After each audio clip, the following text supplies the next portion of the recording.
A very good Sunday morning to each and every one of you. Thank you so much for tuning in to today's daily Bible reading for May the 14th. Today we're reading together in Deuteronomy chapter 6. We're going to read it here together in just a second. I'm not going to make too much comment on the first half of the chapter because we're going to actually talk about that during our lesson, during the assembly hour today. So I'm going to leave my comments for that time. But the second half of the chapter will have a bit to say. I'd be remiss if I didn't say happy birthday. Actually, there is a belated birthday that I missed yesterday. Debbie Adams celebrated a birthday yesterday. So a very happy belated birthday to her. And then to the moms, a very happy Mother's Day to each and every one of you.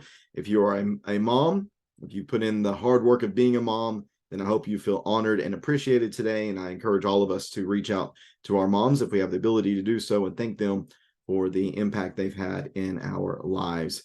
Happy Mother's Day and happy belated birthday to Debbie as well. Let me get the text of Deuteronomy 6 up on the screen for us. We'll read it together right now here in Deuteronomy chapter 6, verse number 1. Deuteronomy 6, verse number 1. Now, I guess before I read that, I should say that this is again in the second part of or the second speech of Moses, again, as some divide up Deuteronomy. And he is emphasizing within this text the commands, the expectations, the ideals, and the principles that should govern the people of God and who they are. We saw the Ten Commandments emphasized again in chapter 5, and now we're going to see some other foundational principles that are going to be mentioned here in chapter 6. And then at the end of the chapter, there's going to be some motivations to why they should keep these ordinances, these statutes, these commands, these principles, and some instruction about how they should approach this in the future. Whenever their children ask them, hey, why do we observe these things? There's going to be reasons given at the end of this chapter. So we'll see that once we get there. Here in Deuteronomy chapter 6, again, verse number 1. This is the command, the statutes and ordinances Yahweh your God has commanded me to teach you. This is Moses speaking. Has commanded me, Moses, to teach you, Israel, so that you may follow them in the land you are about to enter and possess. Do this so that you may fear Yahweh your God all the days of your life, by keeping all his statutes and commands I've given you, your son and your grandson, and so that you may have a long life. Listen, Israel, and be careful to follow them, so that you may prosper and multiply greatly, because Yahweh, the God of your ancestors, has promised you a land flowing with milk and honey.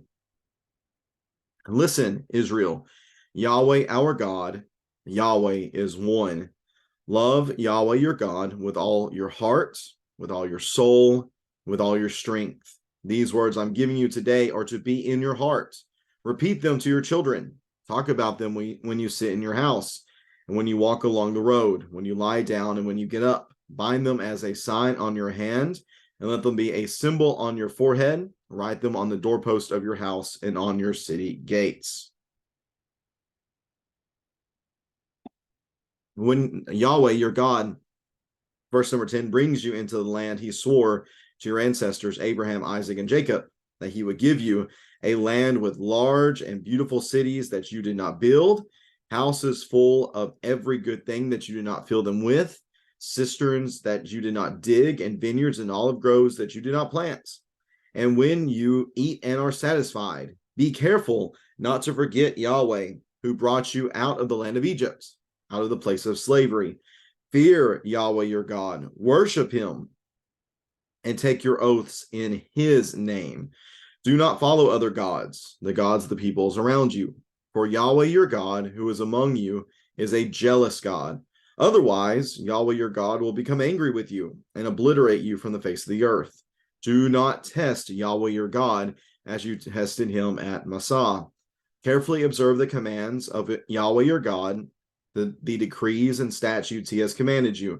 Do what is right and good in Yahweh's sight, so that you may prosper, and so that you may enter and possess the good land Yahweh your God swore to give your ancestors, by driving out all of your enemies before you, as Yahweh has said. When your son asks you in the future, what is the meaning of the decrees and statutes and ordinances that Yahweh our God has commanded you, tell him, We were slaves of Pharaoh in Egypt, but Yahweh brought us out of Egypt with a strong hand. Before our eyes, Yahweh inflicted great and devastating signs and wonders on Egypt, on Pharaoh, and on all his household. But he brought us from there in order to lead us in and give us the land that he swore to our ancestors. Yahweh commanded us to follow all these statutes and to fear Yahweh our God for our prosperity always, and for our preservation as it is today. Righteousness will be ours if we carefully follow every one of these commands before Yahweh our God as he has commanded us. And that is Deuteronomy chapter 6. Again, I'm not going to focus too much on the first 9 verses because we're going to investigate that a bit deeper in the worship assembly here in a little bit. So let's pick up in verse number 10. Again, we have here in the second part of Moses's address to the people, the emphasis on the statutes, the ordinances. There's various words that are used to describe these things: the decrees, the statutes. Let's say decrees, statutes, ordinances, commands, and there's something else I think is mentioned in one of the other translations. I can't remember exactly what it is. But again, these are just the things that would govern how Israel would conduct herself while they're in the land. So, thinking of verse number 10, when Yahweh your God brings you into the land, not if, but when he does that, again, this is a promise. This is a statement of confidence that it's going to happen. When he does that, when he brings you into the very land that he promised to your forefathers, and you have these really nice cities, these houses full of good things, the cisterns with water in them, the vineyards and olive groves with fruit in them, and when you are satisfied, remember this. Remember that you did not build these cities. Remember that you did not fill your houses with good things, that you did not dig these cisterns, that you did not plant these vineyards. Remember that you are here by God's good grace and by his mercy. Remember that. Don't take it for granted. Remember who gave you these wonderful possessions that you are enjoying right now. And in turn, be careful not to forget Yahweh. Make sure you fear him, you reverence him, make sure you worship him. Make sure if you're going to swear something, you swear by his name, for he is good and everlasting. Do not follow other gods, the gods of the peoples around you. Don't do that. They're not the ones that give you these things, although these other peoples might say that their God is the God of fertility, or their God is the God of the rains, or their God is the God of the harvest, their God is the God of success in war.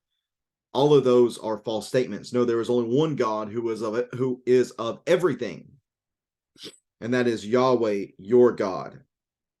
Don't go after these other gods. If you do, then Yahweh's jealousy will be kindled. He will be angry with you. He will obliterate you from the earth. Do not test Yahweh your God like you tested him previously while in the wilderness. Don't do that. Instead, carefully. This word is shows up on a number of occasions here in chapter 6. Let me see if I can find them real fast. I think there was some. There's one in chapter 5. One in chapter 5.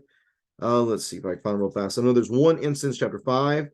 There is one, two, at least two here in chapter 6, where it is said that they need to carefully observe and follow these things, that they need to be careful to follow every one of these commands. Why?